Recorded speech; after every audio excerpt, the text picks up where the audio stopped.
Hoy vamos a meternos de lleno en un material de aprendizaje que la verdad es muy particular. Se llama Cocinando en casa. Sí, Básicamente es una serie de conversaciones, de diálogos en español que siguen a tres personajes, Marta, Carlos y Ana, pues durante un día entero en la cocina. ajá. Tenemos sus diálogos, las notas del narrador, todo. Y nuestra misión es ir un poco más allá de la lista de la compra, ¿no? Claro. Queremos descubrir cómo estas interacciones, que a primera vista pueden parecer muy básicas, revelan en realidad el ritmo, las estructuras y, bueno, los matices culturales del español del día a día. Vamos a desmenuzar esto para encontrar las claves. Me parece un planteamiento perfecto, porque lo valioso de esta fuente no es que te enseñe a decir espátula, Exacto. es que presenta el lenguaje como un ecosistema vivo. Cada frase está conectada a una acción, a un olor, a un momento. Y ese es el objetivo, ¿no? Entender el lenguaje en su hábitat natural, no como una palabra aislada en un diccionario. Totalmente su hábitat natural. Y ese hábitat empieza, como casi todos los días, por la mañana en la cocina. La primera escena es la preparación del desayuno.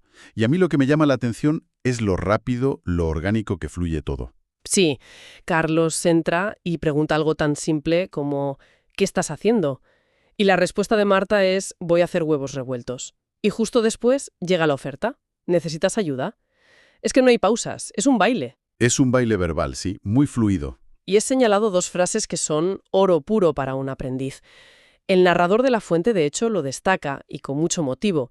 La diferencia entre estoy preparando y voy a hacer. Mm, Parece sutil, pero es que es un mundo. Estoy preparando el café, describe lo que ocurre en este preciso instante. La cafetera está en marcha, es una acción en progreso. ¿Ya?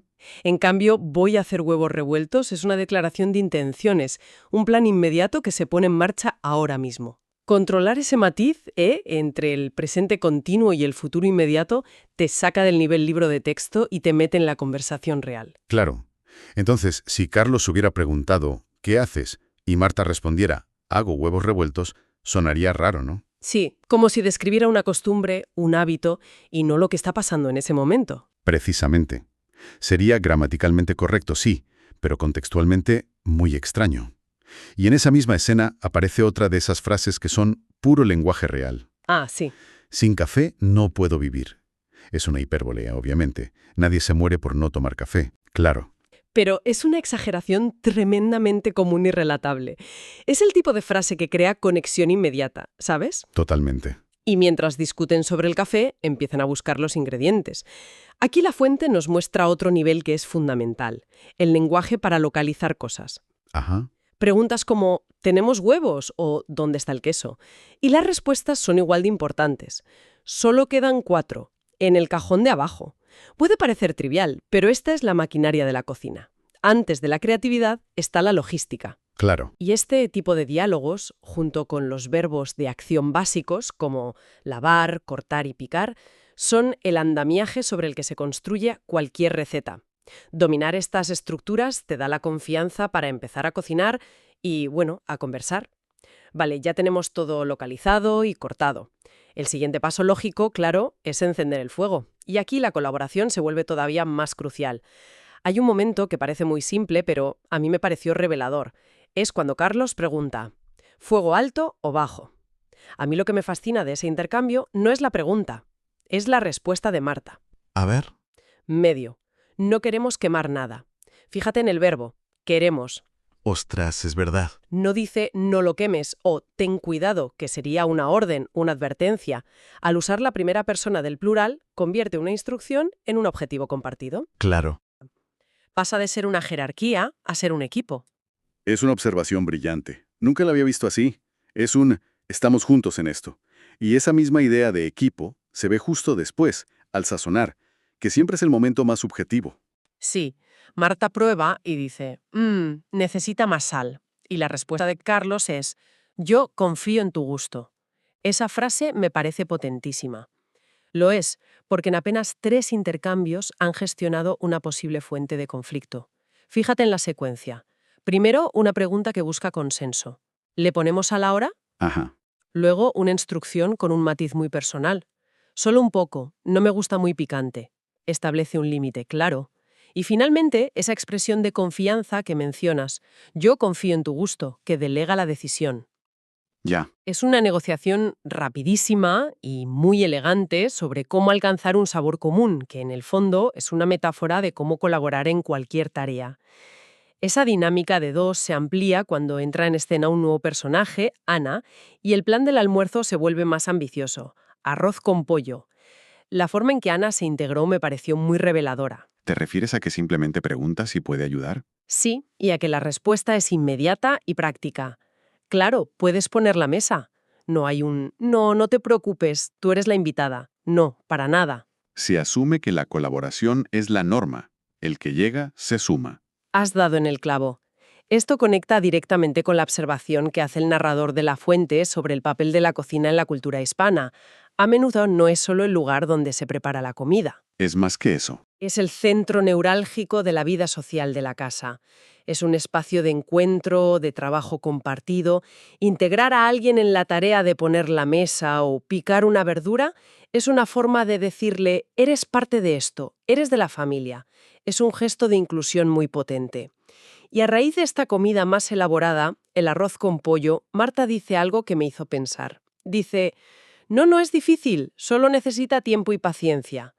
Me suena que hay una filosofía ahí detrás, ¿no? Por supuesto. Hay una distinción implícita entre platos técnicos que requieren habilidad y platos que yo llamaría rituales, que requieren dedicación. Platos rituales, me gusta. Un plato que pide tiempo y paciencia es uno que te invita a bajar el ritmo, a estar presente. Y el lenguaje que usan para seguir la receta lo demuestra. Usan secuenciadores como primero lavamos el arroz, que marcan un ritmo, ya.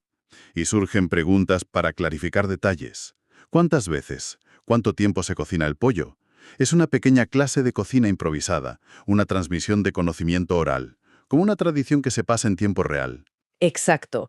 Pero claro, esta imagen de colaboración y tradición es la ideal. ¿Qué pasa cuando las cosas no salen como en la receta? La Fuente también aborda eso, y me pareció de lo más honesto y útil. Me refiero a la escena en la que Carlos dice, con cierta alarma, creo que el arroz se está pegando. Todos hemos estado ahí. Todos hemos sentido ese pequeño pánico, sí. Absolutamente. Pero aquí, de nuevo, lo crucial es la reacción. La respuesta de Marta es un bálsamo. Sí. No pasa nada, aún se puede arreglar. Y Ana remata con la moraleja. Cocinar también es aprender. El lenguaje aquí refleja una actitud cultural muy interesante hacia el error. ¿En qué sentido? En que el error no se presenta como un fracaso catastrófico, es una parte inevitable y formativa del proceso. La frase "no pasa nada" es una de las expresiones más utilizadas y poderosas del español cotidiano. Totalmente. Tiene la capacidad de desactivar la tensión al instante. No busca culpables, busca soluciones. Recuerdo una vez que se me cayó un vaso en una cafetería en Madrid y antes de que pudiera disculparme, el camarero ya estaba diciendo no pasa nada, tranquilo. Te cambia la energía de la situación. Totalmente. Es un verdadero desactivador de estrés cultural. Y en la cocina, pues es fundamental. Es una gran perspectiva. Y esa capacidad para gestionar errores me hace pensar en cómo los personajes se adaptan a otras realidades. Por ejemplo, La Fuente muestra un diálogo sobre cocinar más sano. Sí, y el lenguaje se ajusta. Aparecen frases como usa menos aceite o añade más verduras. El vocabulario se vuelve más específico y se centra en la modificación de una receta base. Son verbos de ajuste: reducir, añadir, sustituir. Y en el polo opuesto de esa cocina meditada y saludable está la realidad de la prisa, la falta de tiempo. ¿Cómo cambia la conversación ahí? El objetivo se verbaliza de forma muy directa.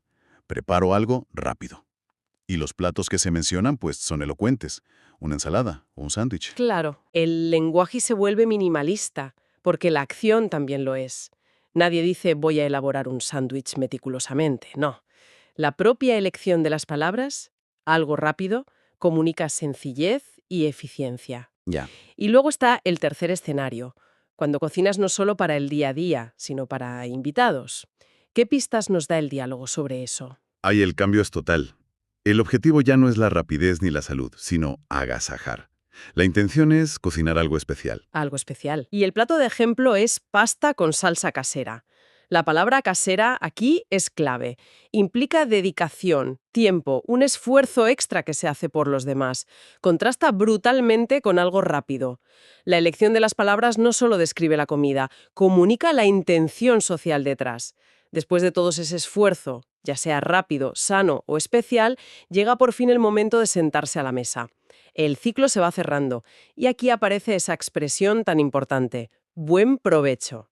Es un marcador social fundamental. Es el pistoletazo de salida que transforma el espacio de trabajo en un espacio de disfrute. Ya, esa frase cociné con cariño parece que va mucho más allá de un simple de nada, ¿eh? ¿Qué nos dice? Nos dice que el ingrediente secreto era una emoción. Conecta el resultado final, el sabor, con la intención original, que es el afecto. La comida deja de ser un producto para ser un vehículo de expresión emocional. Claro. Es una forma de decir: he puesto una parte de mí en este plato para vosotros. Y la respuesta de Carlos se nota. Es el cierre perfecto de ese círculo. Valida no solo la comida, sino la emoción que se invirtió en ella. Es un círculo comunicativo perfecto. Pero el ciclo de la cocina no termina cuando el plato está vacío, ¿verdad? No, Queda la parte menos glamurosa, la limpieza. cierto. Y aquí volvemos a ver la dinámica de equipo en su máxima expresión, casi de forma coreografiada. Ana dice: yo lavo los platos, y Carlos responde al instante: yo seco, sin pensarlo. No hay negociación, no hay que preguntar quién hace qué. Es una distribución de tareas espontánea, fluida y equitativa. Se asume la corresponsabilidad hasta el final. Exacto. Y es por eso que la frase final de Ana, trabajar en equipo es mejor, no es una frase hecha. Es la tesis que se ha ido demostrando a lo largo de todas las conversaciones que hemos analizado. Desde el principio. Desde el primer «necesitas ayuda en el desayuno», pasando por el «no queremos quemar nada», hasta este reparto final de la limpieza. Todo el guión es una clase magistral sobre la colaboración en miniatura. Al final, la idea que me queda resonando después de repasar todo esto es que, aunque el título sea Cocinando en casa, el verdadero tema no es la comida. No, Es la red de relaciones humanas que se teje mientras se cocina. ¿Estoy en lo cierto? completamente. La genialidad de esta fuente es que usa la cocina como un laboratorio para observar el lenguaje de la negociación, la colaboración, la gestión de errores y el afecto. Las frases no están flotando en el vacío. Están ancladas a algo real. Están ancladas a acciones, a una sartén que se calienta, a un arroz que se pega. Y ese anclaje a una realidad sensorial y práctica es lo que permite que el aprendizaje sea profundo. No memorizas vocabulario, interiorizas formas de interactuar. Y eso nos deja con una última reflexión para quien nos escucha. La fuente nos muestra las conversaciones explícitas sobre la tarea de cocinar. Pero, ¿qué dinámicas familiares o reglas sociales no dichas se pueden intuir solo por la forma en que estos personajes se hablan? Buena pregunta. ¿Qué nos dice sobre la jerarquía, el respeto o el afecto? La simple pregunta, ¿necesitas ayuda? ¿En el contexto de una cocina?